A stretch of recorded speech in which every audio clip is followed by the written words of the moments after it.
Most medical systems and perspectives utilize the term healing within their practice as their goal or intention of what they hope to achieve or promise as a result of participating in their programs.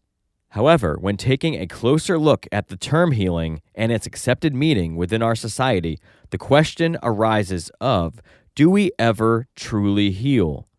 Within the Just philosophy and the focus on the 5 levels of wellness, the answer of no can be derived and shifted away from the word healing to the terms processing and managing.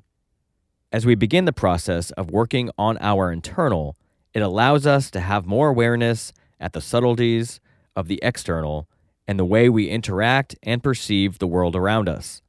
This includes shifting of perspectives and, in the case of this episode, the words we use when old definitions no longer fit our newer perspectives. Whoa, keep growing. Now, if you find yourself in appreciation or gratitude after listening to this or other past episodes, then please consider participating in our value for value exchange. Give back the value that you received from these episodes by sharing the podcast, reviewing us on iTunes, rating, subscribing on Spotify or YouTube, interacting with us on our social media, or offering any of your skills or services that could assist us in our expansion or support us through the good old-fashioned energetic exchange of modern-day currency. And this can be done through our Patreon account at wise-wise.com/patreon. And if you participate monetarily, we do have a few perks set up. One includes getting your own shout out on an individual episode. Now, whichever way you choose to give back and show your full appreciation of the energy that we pour into each and every episode of the Wise podcast, Alexander and I give you a deep thank you. And of course, a thank you to everybody out there listening and supporting and practicing any of these tools or taking on new perspectives. You are helping the world change one little molecule of energy at a time. So we appreciate you all. And now let's blow our minds with some new perspectives. Let's journey.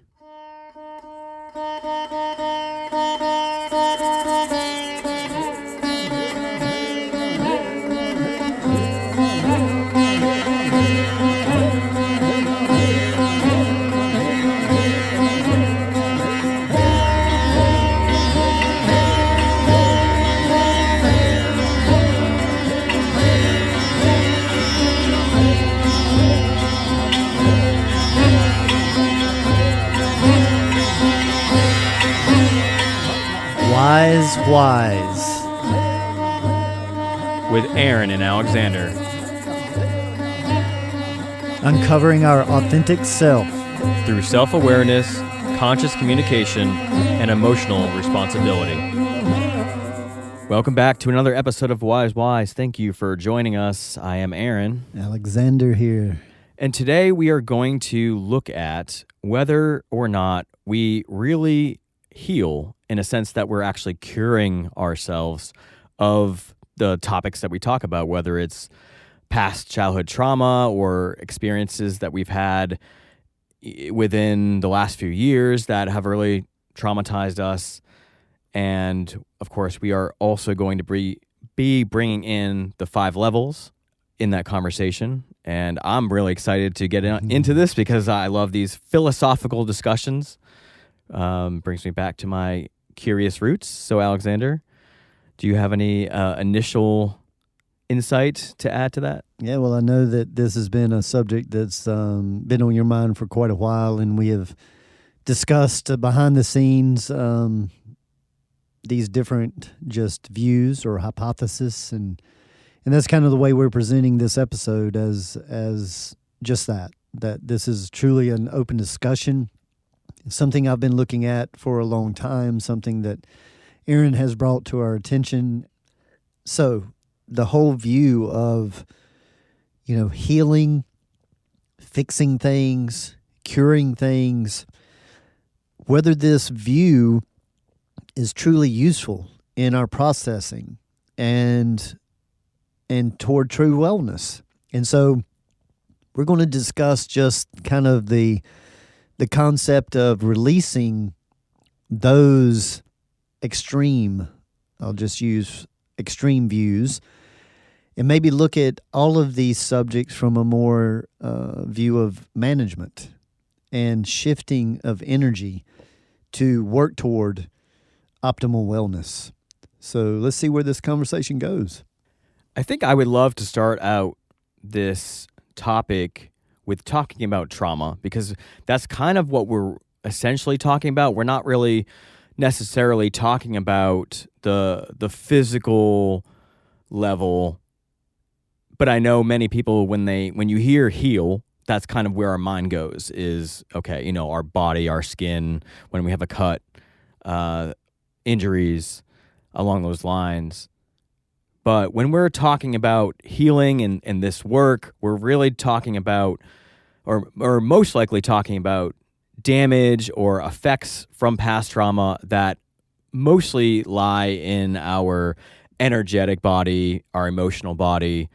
Maybe talk about where kind of you see that damage that we're going to be talking about healing. Well, again, we want to mention all 5 levels. So the physical, the mental, emotional, energetic, and spiritual or religious. And so this damage or this healing can be on all 5 levels or a mixture of the 5 levels. So when a human being goes through an experience, it can leave different levels of damage on those different levels. And so say someone goes through, physical abuse and actually has scars physically. They can heal, of course, from it physically, but it can lay dormant and traumatize through the rest of this person's life on the energetic, the spiritual, the emotional, and the mental. And so, I think the closer we get to understanding that we need to give all 5 of these levels equal attention. And, our culture has been kind of stuck on the physical and the mental, and just now starting to open up to the emotional, and hopefully the energetic, and expand in the spiritual.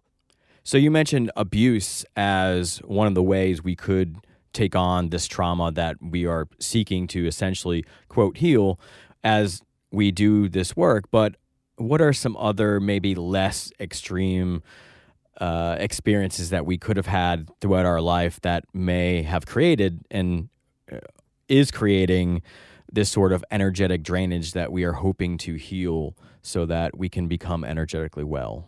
Well, sometimes it can be something that's handed down through family lineage, patterns of how, like I see many times, the pattern of worry in families, and like the mother may worry, and then the children are just trained to worry. And many times that people don't think of themselves necessarily as worriers because they've been around it their whole life. And so this is where, it helps to have people around us that we can trust and respect to help point things out that we may or may not be aware of. Something else can be as simple as, a 5-year-old playing and hearing a loud noise and not understanding what that noise is, and that can create a trigger to sensitivity in their environment.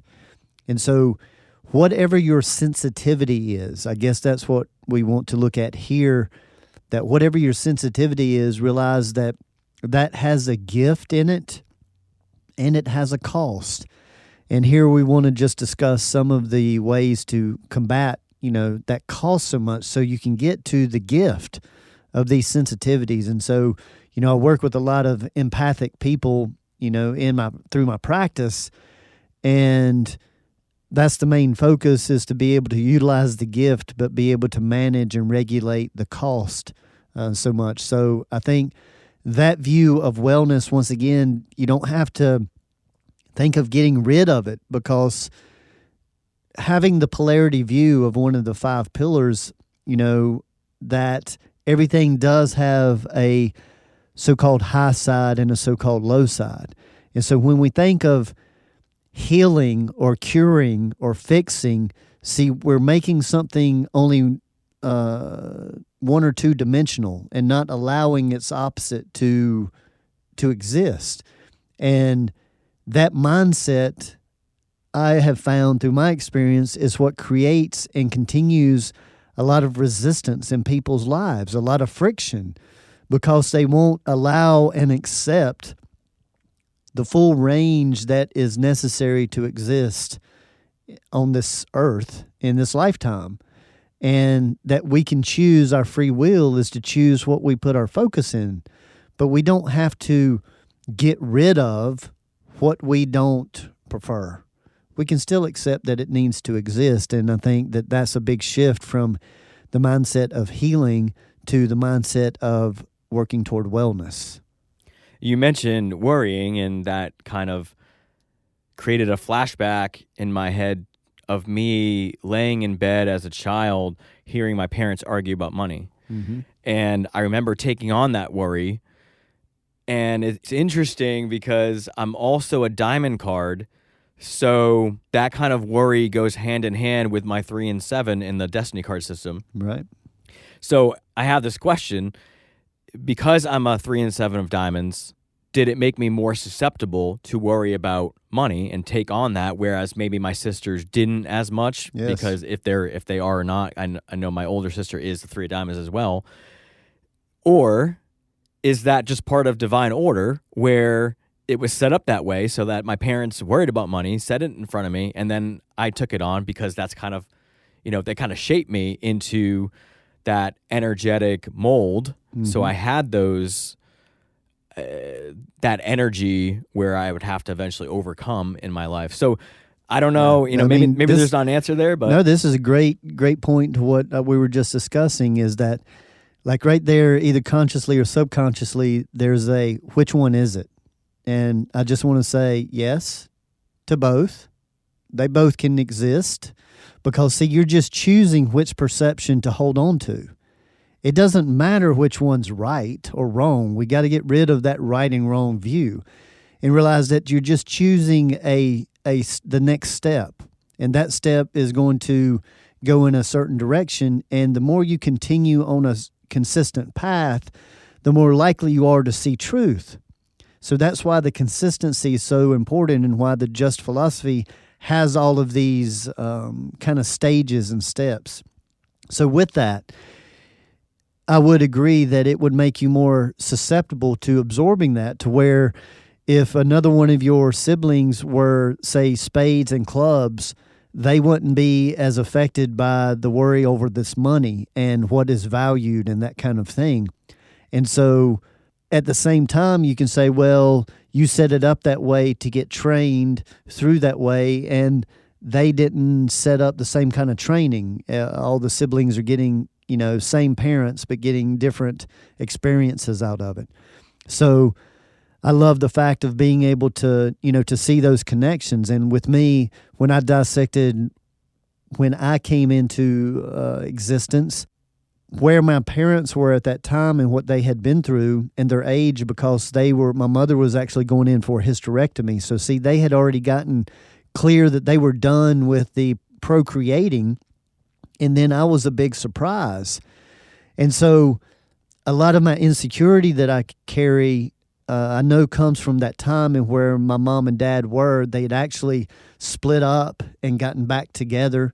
And so this was a new union of two people that had been married for over 25 years, and they were done with kids, and now they've got this new surprise. So I came into a world of complete unplanned that created a lot of doubt. And so that helped me through my self-acceptance of why I carried so much insecurity and frustration. And so when I think about where my mother and father was the first 7 years of my life, I have a feeling, and I've heard through stories, that yes, there was a lot of insecurity and frustration being experienced during that time. So see, that's not their fault.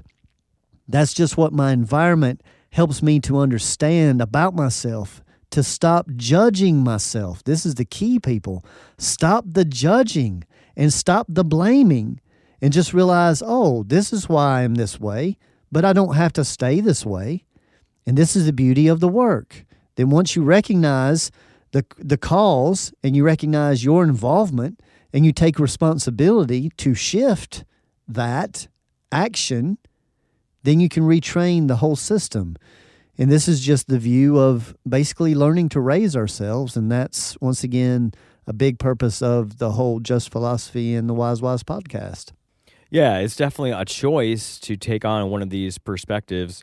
But like you said, it allows you to see it on a neutral basis. And if you do subscribe to the first pillar, everything can be in divine order, or choosing to view everything in divine order, it allows you to take the personal out and get back to acceptance of like, it was supposed to be this way, or it was this way for a reason.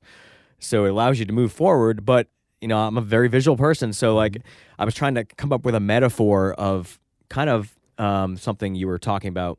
If we discover a new fruit, or if we just go back to when fruit was discovered, right. Like we have an orange and we can't alter the orange unless we know where it came from. Right. So if we understand how plants create the oranges, then we can hybridize and create different fruits. But just the act of understanding where it came from allows us to change the object. Yeah, it really, what it does is it just changes the way we view it, which changes the vibration that you're putting into your life moving forward. And that's why to adhere to gradual changes over long periods of time equals lasting results is very important. That you see, okay, once recognition happens, now a shift in perception happens, now a shift in action happens. That has to result in different outcome. That's through physics.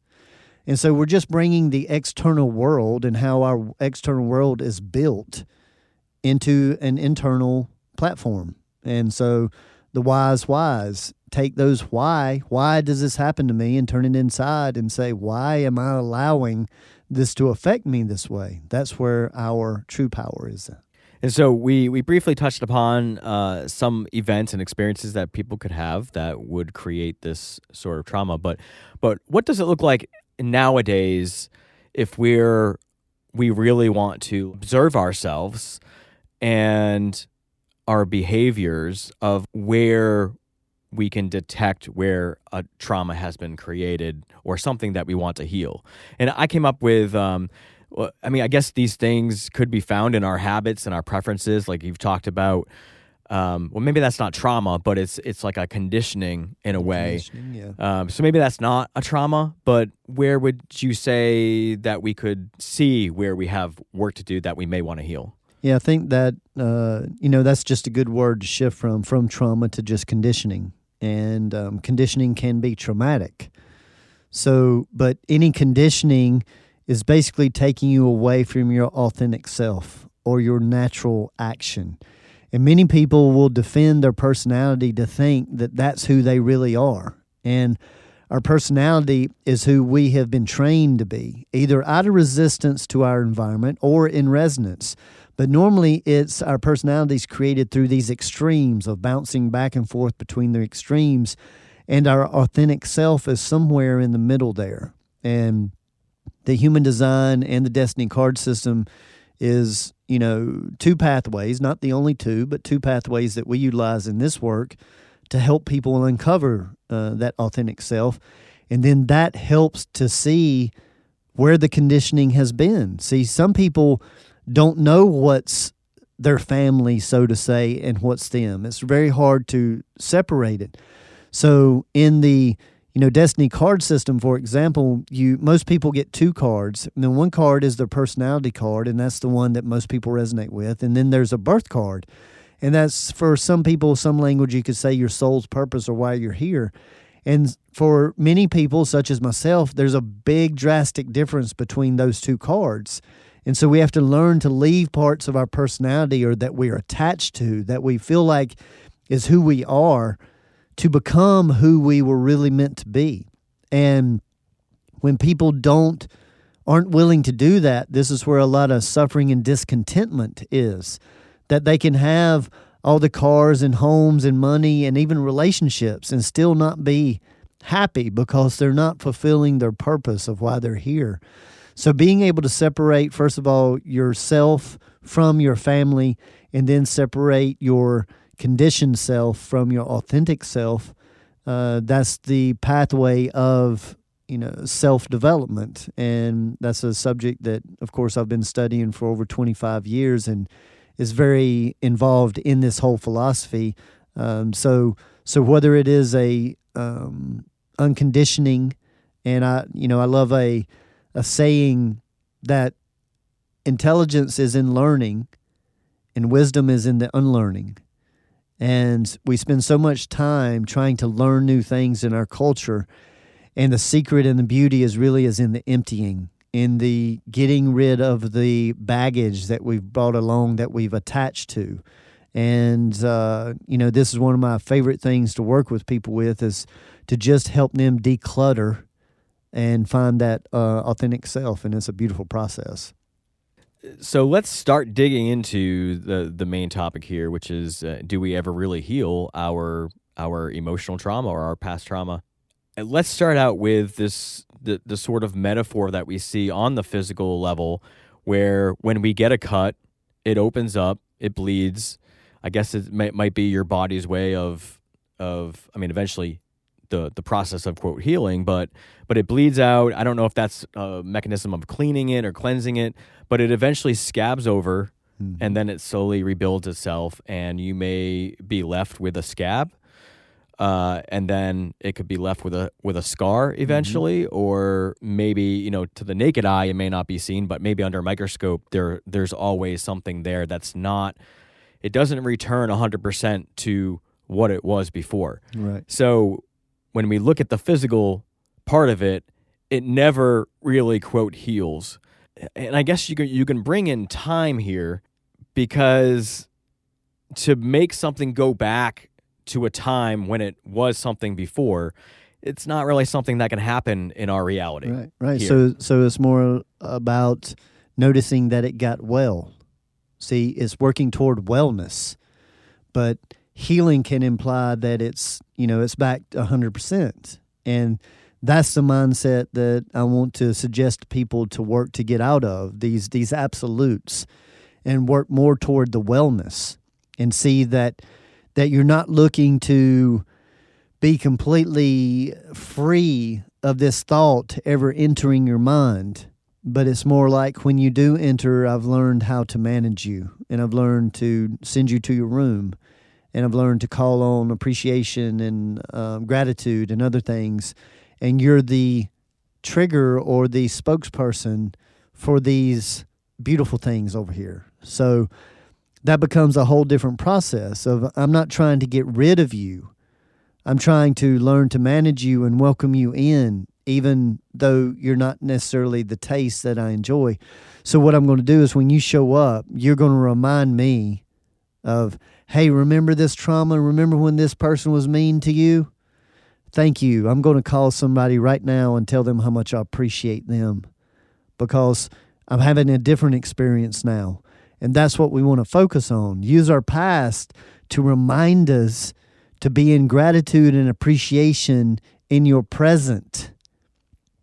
And this is a whole different process than trying to get rid of that past. And so by allowing it and accepting it and redirecting it, in the Just philosophy, it's the 3 R's. Recognize it, the person, the place, the energy, the thing.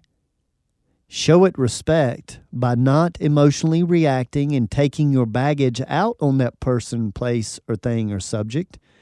And then simply redirect the person, the plane, the energy, or whatever it is.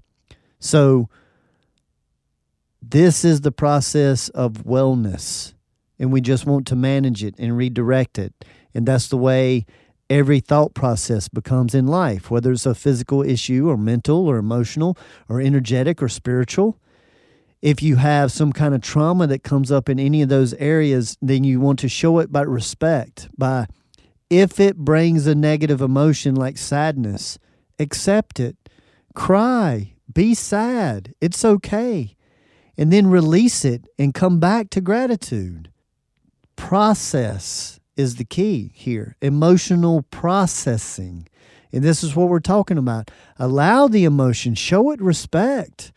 Don't tell it, don't you show up. Like many times, I've seen parents in the past tell their kids, not to cry. In my day, it was dry that crying up right now. And that's very uncool. That's what creates traumas on the emotional field, that it's not okay to express. The thing that may have been more useful is if we were taught that it only takes about 45 seconds to truly process an emotion. So cry, let that out 45 seconds. Now see it more clearly. That's processing. And that's the way to wellness, but it is a different process than healing. Yeah, there's definitely a difference in feeling the emotion versus reacting with that emotion, with that in mind or in your body. And just one example is like in a romantic relationship, something may trigger you, and like let's say something from a past relationship caused you to cry. In that moment, if you just cry it out and then come back, like you said, to seeing everything more clearly, versus crying and then in that emotion you identify with that emotion and you think that that person is causing that, right, then you're going to take that emotion or accuse that person of causing that emotion, which is going to cause emotional distress in the relationship. Yeah, and the end of communication. So seeing that yes, if that was supported, that if somebody said something to me that brought up like a trauma, like maybe they snapped at me and it reminded me of maybe Sherry when she used to snap at me or something like that, and it brought up sadness, then yes, if I release that in a 40-second, and they, even if they went into apology, and then I'm able to say, no, you didn't do anything. You just reminded me of something that I haven't processed through yet. So thank you so much. And see, when you're able to do that, that person is more than likely playing a role. And when you do your healing, they will stop snapping at you that way, because it may be very uncharacteristic of them. And the more uncharacteristic it is of somebody, then typically that's a direct sign that they're playing a role for your healing. So this is what I would like to be able to see, that, one of the other pillars is emotional accountability and responsibility. And this is the whole key, that we're going to trigger things in each other. When it's triggered, be willing to process it in 45 seconds or a minute and allow that hurt to come.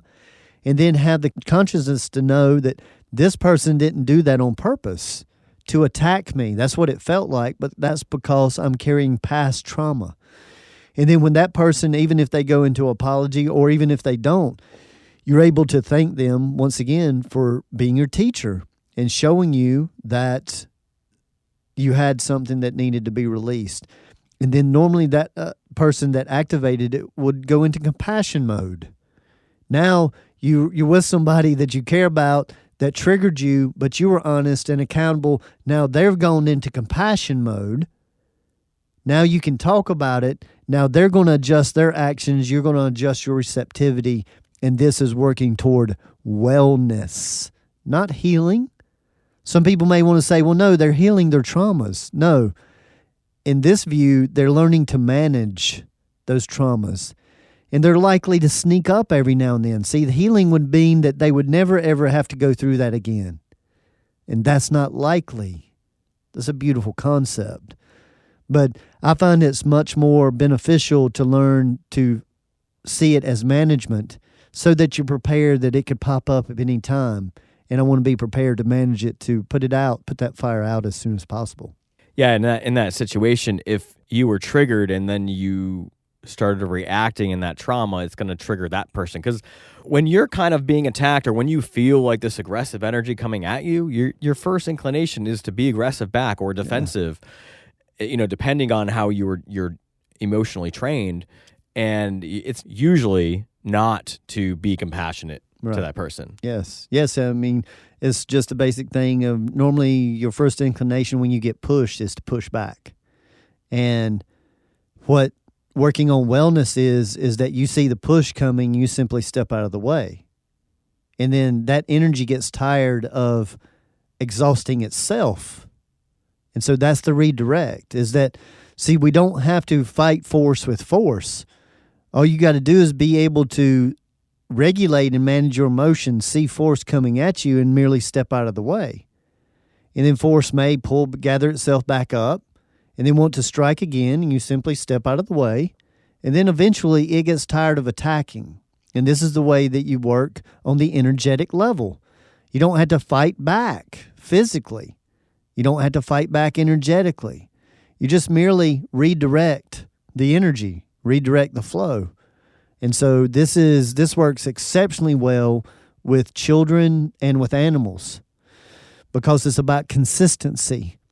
If you'll just be consistent with something, even something with limited communication, most things on this planet adhere to learning through repetition. And that's all that I'm suggesting here is every time you feel like somebody is attacking you, that you choose to take emotional responsibility and accountability and not push back. And simply consider, oh, I saw that coming. I knew that they were upset. And I shouldn't have said that last thing that I said to get that sting. So see, that's what I'm talking about, learning to step to the side.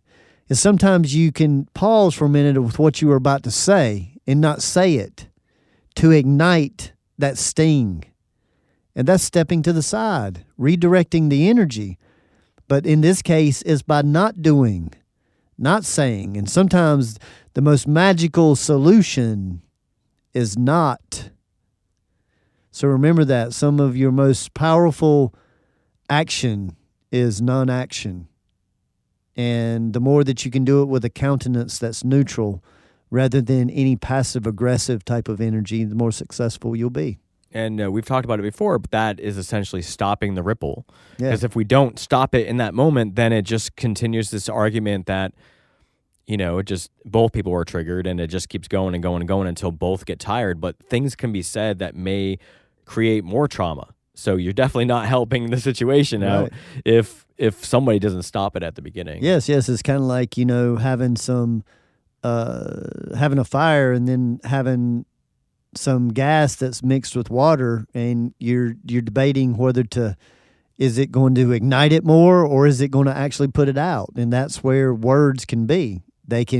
You've got a 50-50 chance of, is it going to help the situation or is it going to ignite?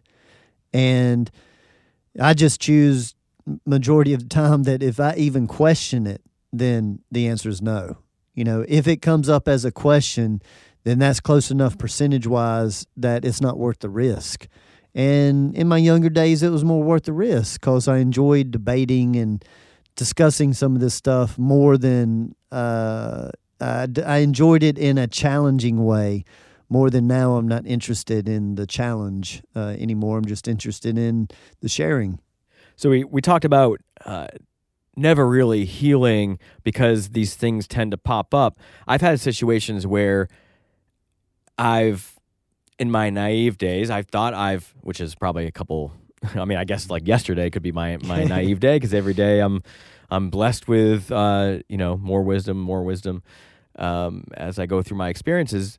But I had this situation where I thought I, quote, healed how I handled my triggers with one person. But then when you bring that into another person, their energy is totally different, and then those triggers become more extreme. And so we can think that we've healed or managed successfully over a long period of time, one of our past traumas or our triggers that we used to do. But once you bring in a different energy, it's totally changing the whole situation, right? Yeah. And I think this is a very important part because, see, what we do is sometimes we will confuse growth with adaptation. And we can learn to adapt to people and learn for them to not activate our triggers quite as much, but that doesn't mean that we are actually progressing in the trigger. We're adapting to the person. We're learning how to say things, when to say things. And see, then, yes, once we maybe get out of the relationship with that person, we think we've healed something, and then we get in another relationship, and bam, there it is, like right away. So this is why, I think it's important to not ask people to change because typically they will change for you. And that's adaptation. And so in my relationships, my experience is that I want to do my work first and then prove that when I do my work first, their actions change. And so many times there won't be a lot of discussion about that because, see, if you get into discussion about it, they start adjusting their actions. And there's nothing wrong with that as long as you're going to stay focused and understand that if they're adjusting their actions, then they're not activating my triggers as much. But that means that I'm not actually able to practice managing my triggers.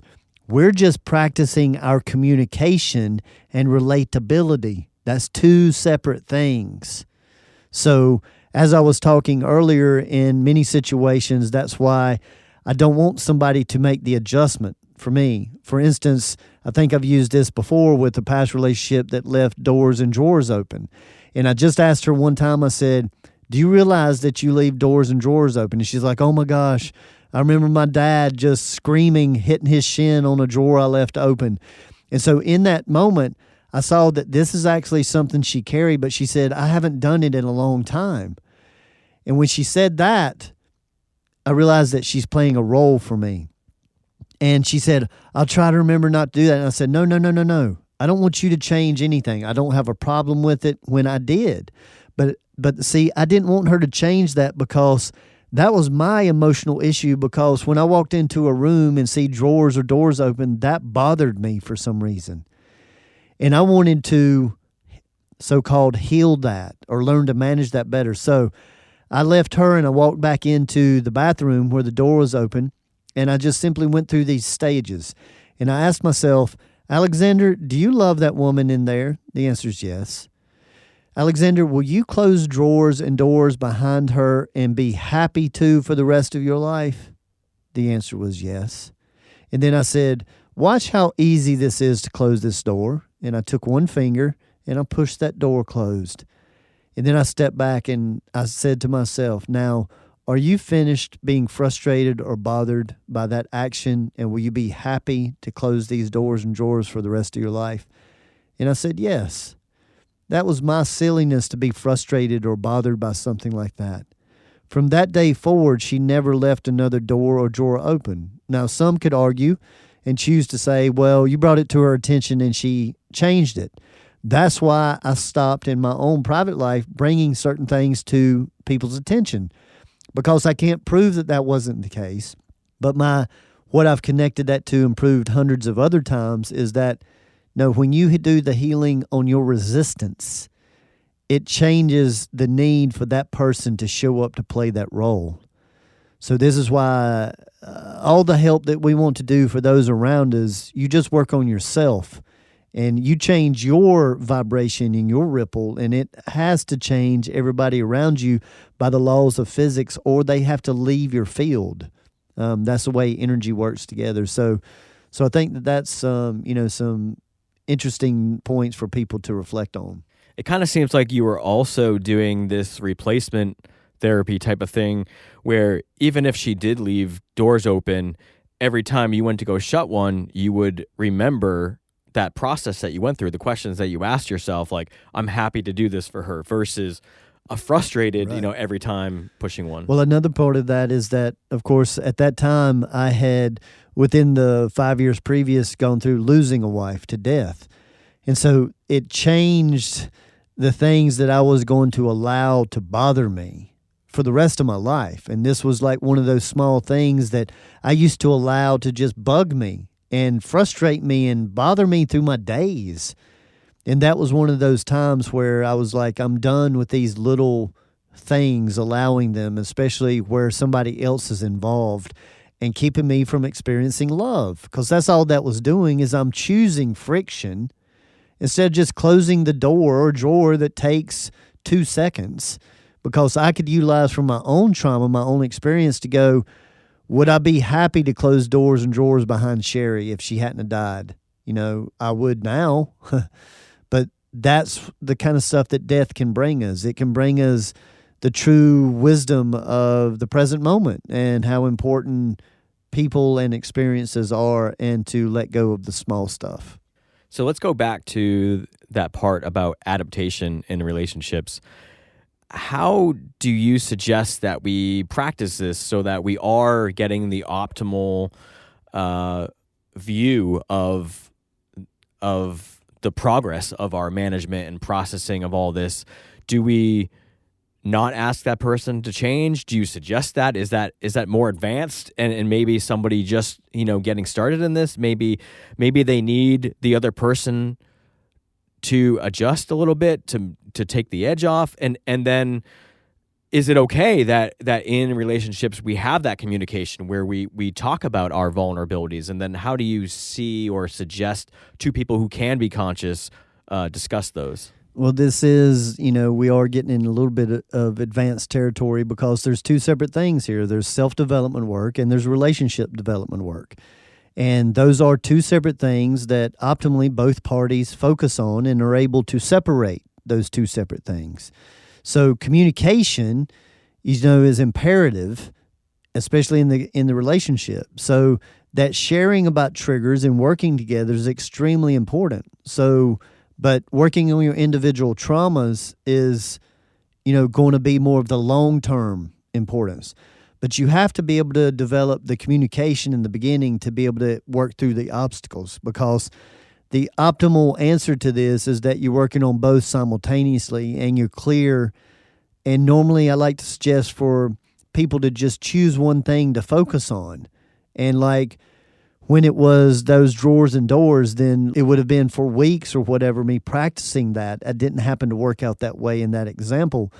But, normally I would hold that as a focus, that I don't want to talk about that one thing, but these 5 other things that we've had hiccups on, I want to discuss this, and I want to work toward not triggering each other. And so, see, at some point, you always have the right to invite your partner at an advanced stage into stop regulating. And you can say, okay, I want you to stop worrying about how I'm going to take that word. And I appreciate you taking this time to take that word out of your vocabulary and not use it because it was activating some triggers. But now I would like for you, because I love and trust you the most, I would like for you to start using that word again, and I'm going to do my work to work on my sensitivity to it. This is the optimal view, and it's been created. I've experienced this, and it's amazing, but it is advanced. So the first step is the communication, I would say, in the relationship. And while things are just naturally coming up, each individual, decides to really focus on, I'm going to work with truly managing and shifting this vibration. And then you choose how much you ask the other person, to help you regulate it, to help you with it, because that's basically the difference. You're either choosing to ask your partner to do this as a team, or you're choosing to take it on yourself. And it's just two different processes. Both are very useful. I guess we should make a conscious effort maybe going forward to maybe not use the term healing, because I think we're kind of at the consensus that we really don't, or we really can't heal something where it returns to its original form. Mm-hmm. We are just on a constant process because these triggers or traumas or emotions still come up, and we can't solve for every variable in a situation, because there may be a time where Alexander, you feel like you've mastered something from your childhood and you've been managing it for 10 years, but there could be one variable that comes into your life now and causes that reaction. Yes, and that's very realistic. I mean, that's why life can surprise people many times. As soon as you think that you're over something or past something, you will certainly be challenged. So I choose to support the view of never think that you're beyond anything. Stay humble, stay prepared, stay grateful that I'm not having to deal with this. I'm so thankful that, and I think that awareness helps, I think that works with addicts. Yeah, and, there's something that about that the awareness is a key part of it, to be aware but not identify. And I think that's a big step, that awareness but not identifying as. It sounds similar to separate your thoughts from your core, from yourself, whereas your thoughts are just kind of that stream, and you don't have to identify with them. They can just be like, you can associate it as somebody or like your friends or little voices. I guess that sounds a little odd there, but maybe don't say that out loud in public places. But just things like trying to warn you, like I kind of associate that with emotions. Like emotions are useful, and or they can be useful, where they're trying to warn us of like past experiences that we've been through, that they've lived through and seen, and they know one way that it turns out. Right. But there's different variables in each and every situation, so it's not always right when it's trying to warn us. Yeah, and that's the main thing, is just realizing that the emotions are ignorant messengers. They don't have any details. They're just in like scream mode all the time, just jumping to the extreme. So yes, to use them as the alert for the awareness, but then please sit down. Now you don't have any more say. And many times, majority of people let their negative emotions, when they show up, they become in charge. And this is, my view of consciousness. The whole meaning of that word is that you're able to choose. Consciousness is about being able to choose in any moment the role or the action or the word or the vibration that you're going to put out. And emotions don't allow that choice. It's a reaction. And so that's why the Just philosophy is, once again, a process to get to response rather than emotional reaction. And another great practice is for people to learn to separate emotions from feeling. And most people interchange those two words, and they'll say, oh, I'm feeling sad. And I would rather or suggest for you to say, oh, I'm emoting sadness today, because just consider that the only true feeling may be love, that vibration, that thing that when you can't explain how you feel about somebody or something or an animal and you just cry, that's a feeling. And I'm just suggesting that every other experience that we have is more than likely an emotion. And emotions are Maya or illusion, extreme, and shouldn't be trusted. Should just be, like I said, respected, paid awareness to, but then they don't get to direct at all. So that respect is that they're appreciated, but they don't get to have any say. They just get to let themselves be known, so to say. So just going back to that relationship part of this conversation that we were talking about a little bit ago, I wanted to know, is there a way that we can work on triggers that happen within the relationship outside of the relationship, so that the next time that happens in the relationship, we've done work on in between it so that we're getting better? And so one example might be one person is very passionate about something, whether it be a hobby or church or their spiritual practice. And when one person, I know because, I experience this, when a person has a hobby or a spiritual practice, it can mean a lot to them. Mm-hmm. And they may be very passionate about it, and they kind of maybe want to share that with someone, or at least know that they are supported. And I know that people can say that they support them, and which I think maybe on some level means that there's no resistance there.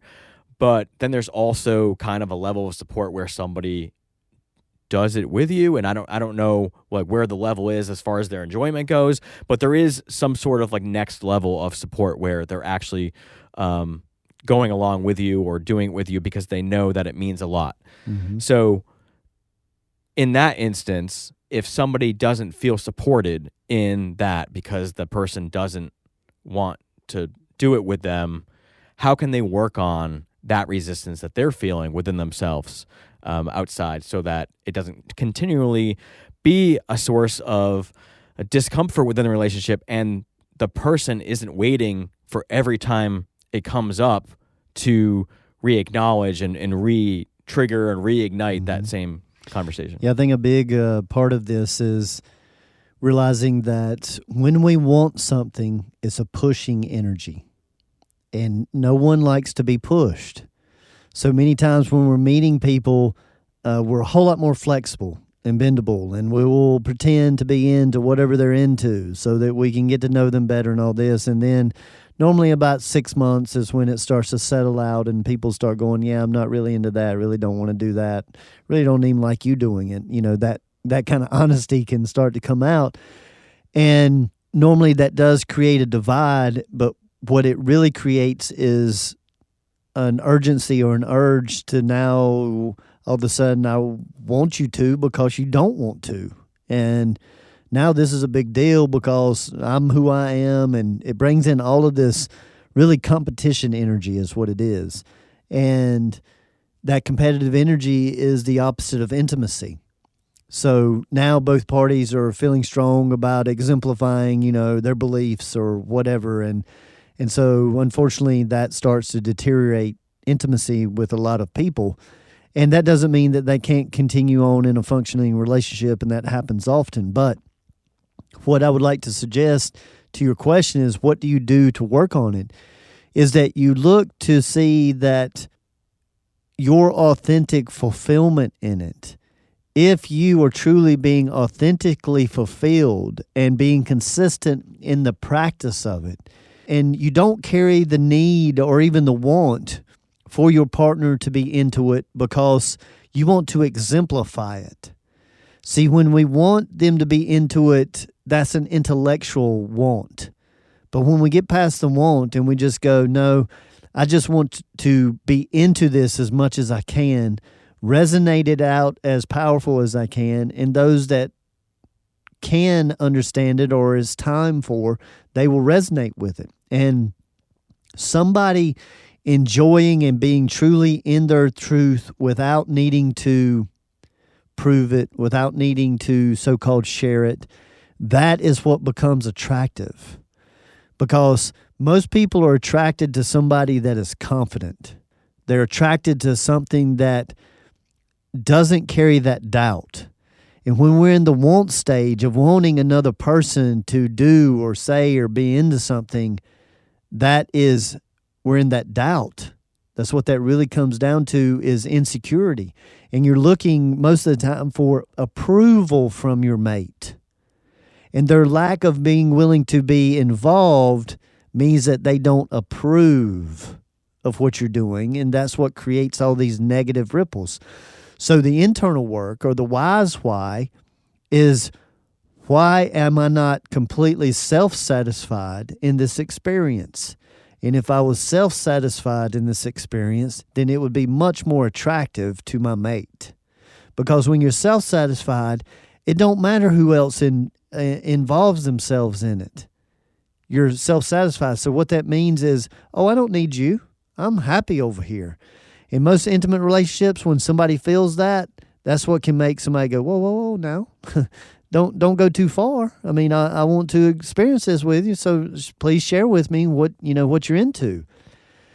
So paying attention to the want creates a push, and that want is showing you really that you're not completely self-fulfilled in this subject, in this task, and that self-fulfillment is what's really more than likely going to create the attraction.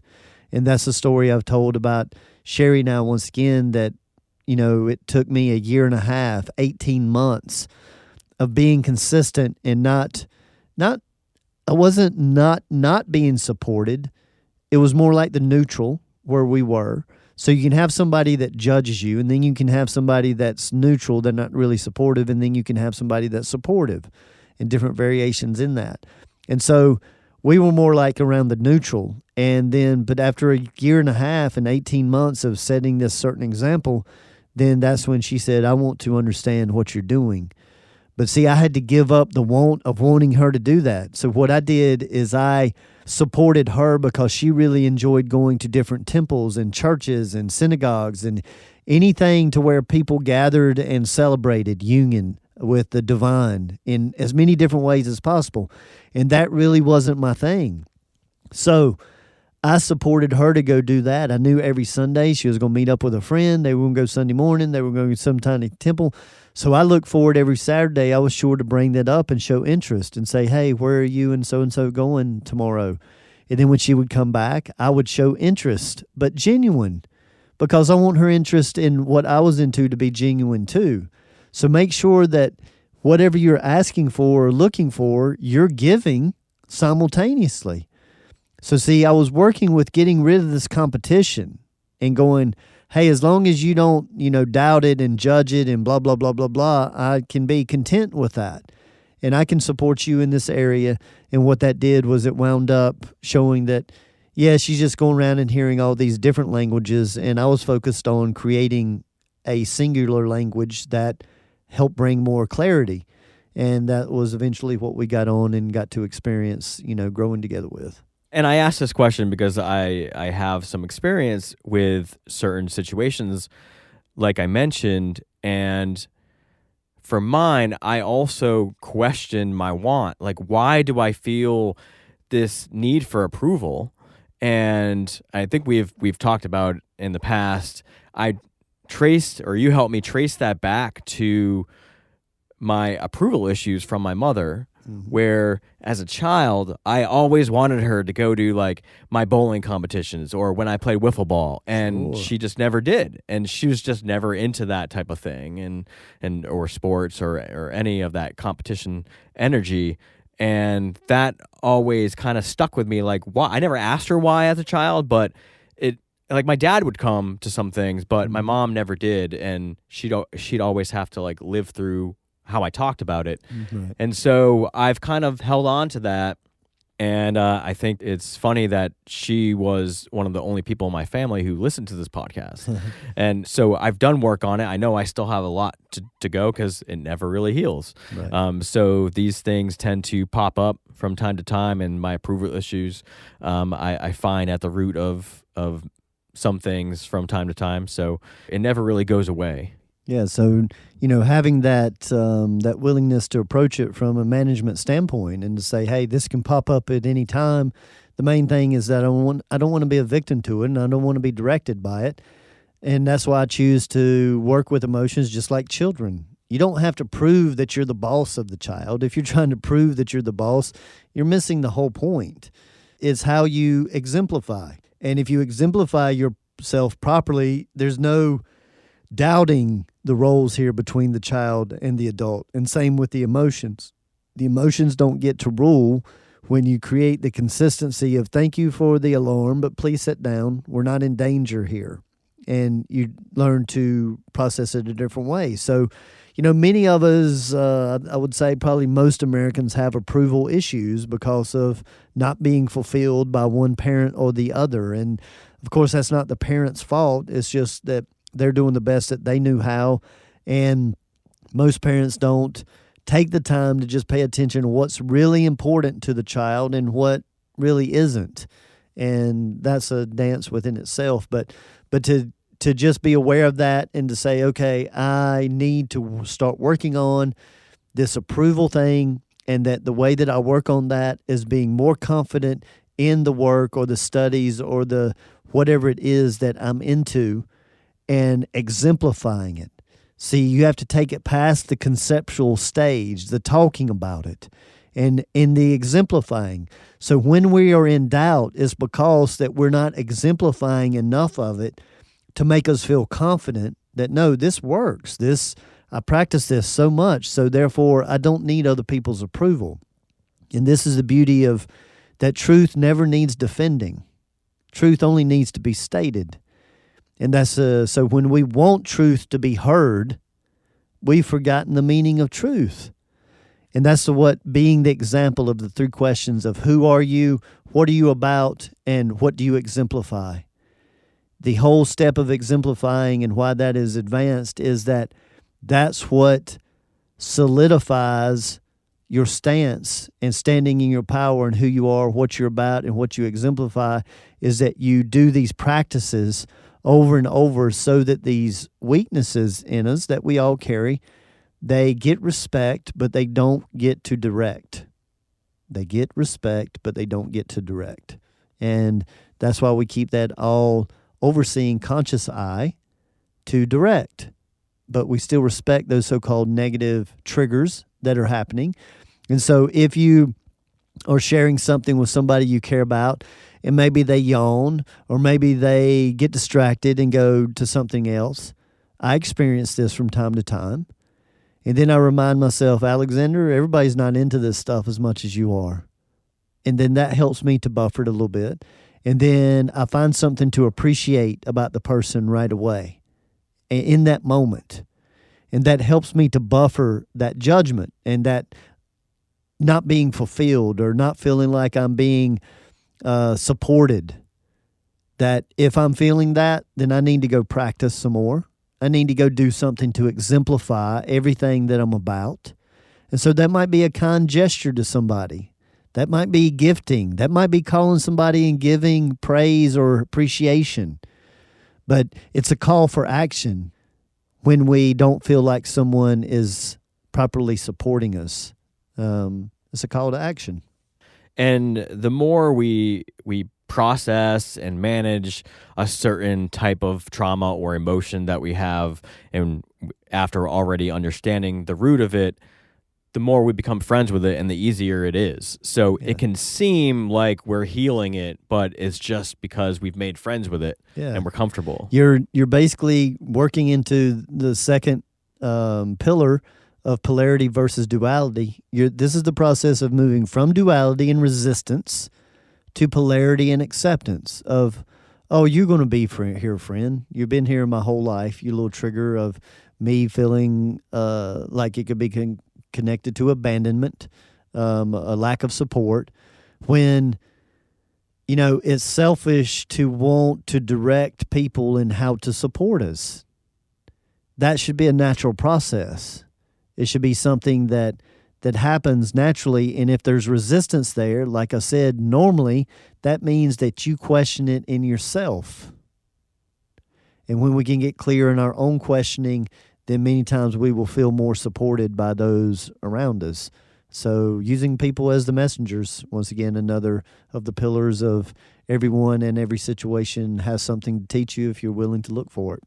And in closing, I wanted to just bring up this perspective of when we look at healing and we look at managing and processing, one, at least in my perspective, can bring on pressure. Like healing can mean that you have pressure to make this whole again, to make this perfect again. It can be seen as that. A completion. Yeah. And whereas like managing and processing is more like an ongoing process. Yeah. Again, like you don't have to be perfect. It's going to take time. You need to have a consistent energy to take it on. And so I feel like moving away from healing to processing and managing allows the person to take that pressure off and just to know that this is an ongoing process and you're never going to reach a level of perfection. And to maybe, I guess in my eyes, it would take off some self-judgment on like how much and how perfect I'm being in my practice. Yeah, well, let's talk about that. Yes, an understanding of that it's a marathon rather than a sprint. And many so-called spiritual people, or even in the healing world, look at, something's wrong, I've got to fix this, rather than let's work towards this getting better and better, and now B, let me work on what created this. That's the complete picture. And then, I need to break this pattern of this habitual action so that I don't create this injury again. And that is, once again, why the Just philosophy supports all 5 levels, working on all 5 of those levels, the physical, mental, emotional, energetic, and spiritual, all simultaneously to get to that optimal wellness.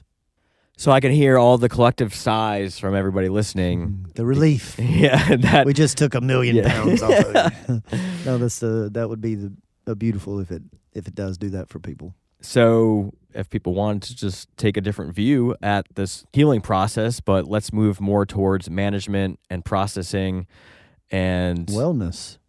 Yeah, because that's really what we're trying to achieve here. Yeah. Thank you, everyone. All right, stay tuned for our 3 minutes of stillness.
Notice the sycamore swaying and free.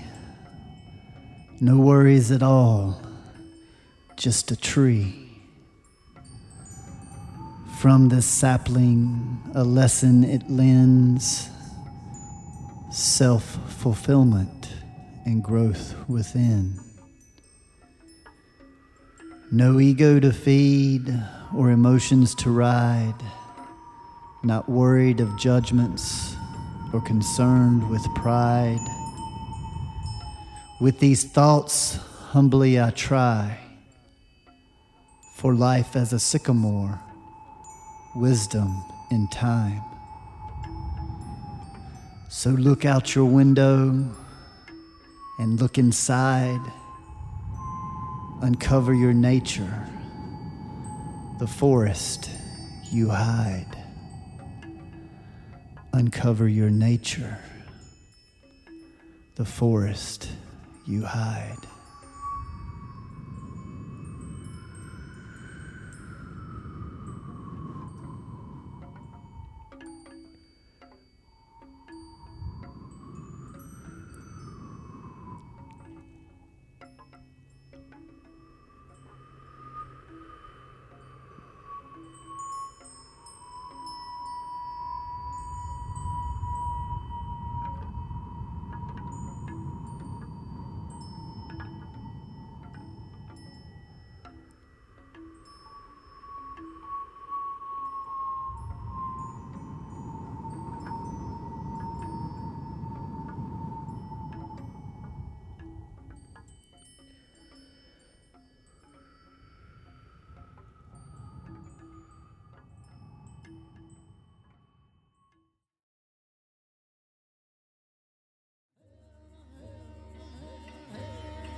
We appreciate your interest in self-growth, conscious communication, and continuing to ask the wise whys. And remember, gradual changes over long periods of time equals lasting results. The Just Philosophy, as discussed in this podcast, has been developed by Alexander over the last 22 years in his private practice, professional environment, and private studies. The information discussed is intended for educational purposes only. It is not meant as a replacement for conventional medicine. Just remember, knowledge plus experience equals wisdom. Seek the wise. As we continue sharing this information, there are also multiple ways to share and support this work. Gain access to our exclusive content, behind-the-scenes footage, and other products that assist you on your self-awareness journey by joining our patron team in exchange for a monetary donation by visiting wise-whys.com/patron. That is wise-whys.com/patreon. Another way of support is by sharing this podcast with receptive individuals or even leaving a review on popular platforms such as iTunes or Facebook helps us introduce this work to others through the listener's words. We are also on most major social networks, so follow us along there or even join our Facebook group community. Continue your journey by visiting Alexander's website, where you are able to book private consultations in person, by phone, or even Skype. Know thyself better with human design and destiny card reports and readings, as mentioned in this podcast. View a calendar of his live performances and class schedule, peruse his other products such as shirts, CDs, and the revolutionary VibroTune sound vibrational therapy tables that assist with subtle energy alignments. So grab that keyboard and go to thejustphilosophy.com for those goodies. That's thejustphilosophy.com. And if you love the touch of a soft shirt with a message that will warm your heart in resonation, then check out my company, Verities Apparel, where I am a one-man band doing it all from design to physically printing the garment and sealing it all with a conscious touch. Just go to veritiesapparel.com, VERITEESAPPAREL.com. Thank you all for being a part of this journey with us.